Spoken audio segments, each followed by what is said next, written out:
சோழனோட வீட்டில் இருக்கிறவங்களையெல்லாம் அசிங்கப்படுத்தினா நிலா வந்து சும்மா விட மாட்டாங்க. நிலா வந்து அப்பா அம்மா அண்ணான்னு கூட பார்க்காம பயங்கரமாக பேசி ரியாக்ட் எப்படி பண்ண போகிறாங்க அப்படிங்கிறத இந்த வீடியோவில் பார்க்கலாம். ஹோட்டலுக்கு சாப்பிட போனப்போ நம்ம தாஸ் சொல்கிறாரு, தம்பி எல்லாரும் நல்லா சாப்பிடுங்கப்பா, இந்த மாதிரி ஹோட்டலெல்லாம் இன்றைக்கி ஒரு நாள் தான் நீங்கள் வருவீங்க, இல்லைன்னா நீங்கள் எப்போவுமே அந்த தட்டு வண்டி கடை தள்ளு வண்டி கடை அப்படி தான் சாப்பிடுவீங்க. அதனால இங்கே இருக்கிற ரேட்டெல்லாம் எதுவும் பார்க்காதீங்க, நான் தானே பே பண்ணுறேன், எனக்கு இதெல்லாம் ஒன்றும் பிரச்சனையே இல்லை அப்படின்னு சொல்லவும் பல்லவனுக்கு வந்து ரொம்ப சங்கட்டமாக போயிடுது. அண்ணி எனக்கு பசி இல்லை அண்ணி, நான் போய் வெளியே போய் வெயிட் பண்ணுறேன், நீங்கள் சாப்பிட்டு வர்றீங்களா அப்படிங்கிறாங்க. நிலாவுக்கு புரிஞ்சுக்குது தாஸ் சொன்னதுனால தான் பல்லவன் வந்து இப்படி பசி இல்லைன்னு சொல்கிறான் அப்படின்னு சொல்லி. அப்போது நிலா சொல்கிறாங்க, டே பல்லவா வாடா, நான் பே பண்ணுறேன்டா, இவங்க என்னடா உனக்கு காசு தர்றது, அண்ணி கொடுத்தா சாப்பிடுவேல்லடா அப்படிங்கிறாங்க. அண்ணி அது வந்து இல்லை நீ எனக்கு கொஞ்சம் தலைவலிக்குன்னு, டே பேசாமல் போய் உட்காந்து சாப்பிட்றா அப்படிங்கிறாங்க. சரிங்க நின்ட்டு வந்து உட்காந்துக்கிறான் பல்லவன். தாஸ்கிட்ட நிலா சொல்கிறாங்க, என்ன நீ பணம் கொடுத்தா தான் நாங்கள்லாம் சாப்பிடுவோமா, இத்தனை நாள் நீ தான் இந்த வீட்டுக்கு செலவு பண்ணிகிட்டு இருந்தியா சாப்பிட்றதுக்கு, அவரவருக்கு பிடிச்ச கடை எங்கேயோ அங்கே தான் சாப்பிட முடியும், ஏன் இங்கே இல்லாத டேஸ்ட் நான் அங்கே காட்டிட்டேன்னா உன் பேரை மாற்றிக்கிறியா நீ அப்படிங்கவும். நிலா எதுக்கு இப்படி கோவப்படுற நிலா, அண்ணன் வந்து சும்மா ஏதோ சொல்லியிருக்கான் அப்படின்னு சொல்லி தேனு சொல்கிறாங்க.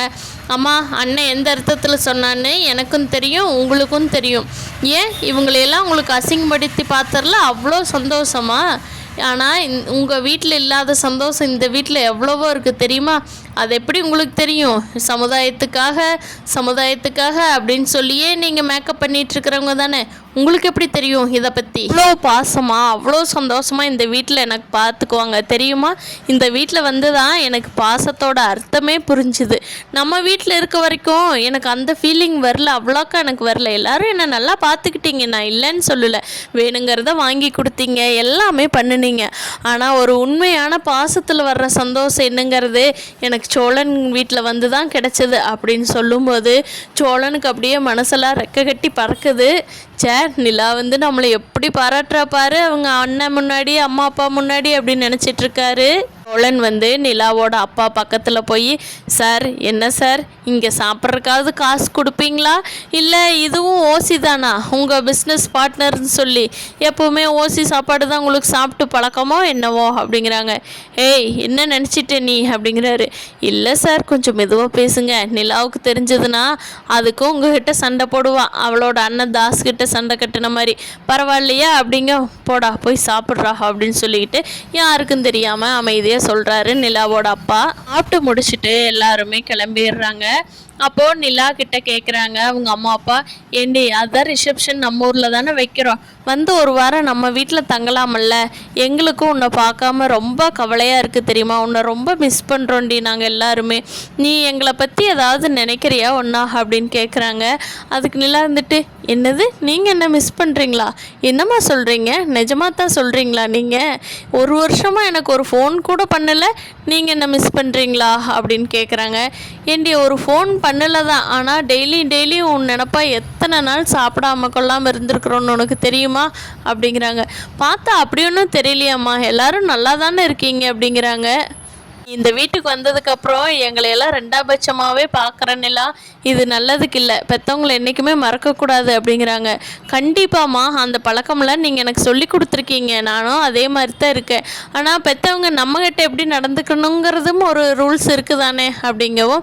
சரி தேனே நீ பேசாமல் போய் வண்டியில் ஏறு, நிலா வாமா உனக்கு எப்போ டைம் இருக்கோ எல்லா வேலையும் முடிச்சுட்டு எல்லோரும் குடும்பத்தோடு வந்துருங்க அப்படின்னு சொல்லிட்டு இவங்க காரில் கிளம்பி திருவண்ணாமலைக்கு போயிடுறாங்க. நிலாவும் இவங்க ஃபேமிலியும் கிளம்பி வீட்டுக்கு வந்துடுறாங்க. நிலாவும் ஆஃபீஸ் வேலையை பார்க்குறாங்க. சோழனும் அதுக்குள்ளே ஒரு சவாரி வந்துருச்சு. நிலா நான் போயிட்டு வரட்டுமா அப்படின்னு சொல்லிட்டு சோழனும் கிளம்பிடுறாங்க. பாண்டியும் வந்து அவரோட கடைக்கு போகிறப்போ வானதி வர்றாங்க. ஹே வானதி என்ன இந்த டைம் வீட்டுக்கு வந்துட்டு போகிற அப்படின்னு சொல்லி மத்தியான டைம் கேட்குறாங்க. அப்போது வானதி சொல்கிறாங்க, இல்லைடா நான் இன்றைக்கி லஞ்ச் எடுத்துகிட்டு போகல, காலேஜும் ஆஃப் டே தான், அதனால தான் வீட்டுக்கு போகலான்னு போயிட்டுருக்கிறேன், சரிவா வண்டியிலேயே நம்ம போய் ஏதாவது டீ சாப்பிட்டு அப்புறம் நீ வீட்டுக்கு போ அப்படின்னு சொல்லவும், சரிடா போகலாம் அப்படின்னு சொல்லி வானதி சம்மதம் சொல்லிடுறாங்க. 2 பேரும் காஃபி ஷாப்புக்கு போகிறாங்க. அப்போது பாண்டி கேட்குறாங்க வானதியை, என்ன வானதி நாளைக்கு அமௌண்ட் செட்டில் பண்ணிடலாமா அப்படிங்கிறாங்க. ஆமாண்டா, நான் உனக்கு ஃபோன் பண்ணலான்னே நினச்சிட்டு இருந்தேன். எங்கள் அப்பா வந்து இன்றைக்கி நகை எடுத்து தரேன்னு சொன்னார். நம்ம 2 பேரும் போய் அடகு வச்சு அந்த பணத்தை எடுத்து மெடிக்கல் ஷாப்புக்கு கொடுத்துர்லாமா அப்படிங்கிறாங்க. ஏய் வேண்டாம் வானதி, அவங்ககிட்டவெல்லாம் நீ தொந்தரவு பண்ணாத. நானே அன்னைக்கே சொல்லியிருந்தேன்ல, அவங்ககிட்ட எந்த காசும் கேட்காத, அவங்கள தொந்தரவு பண்ணாதுன்னு. இல்லைடா, திடீர்னு 1.5 லட்சத்துக்கு எங்கடா போகிறது, அதனால் நான் வாங்கிக்கிறேன்டா அப்படிங்கிறாங்க. பாண்டி, நீ ஏதாவது ரெடி பண்ணினியா அமௌண்ட்டு அப்படிங்கிறாங்க. இல்லை வானதி, நானும் ட்ரை பண்ணிட்டு தான் இருக்கேன்.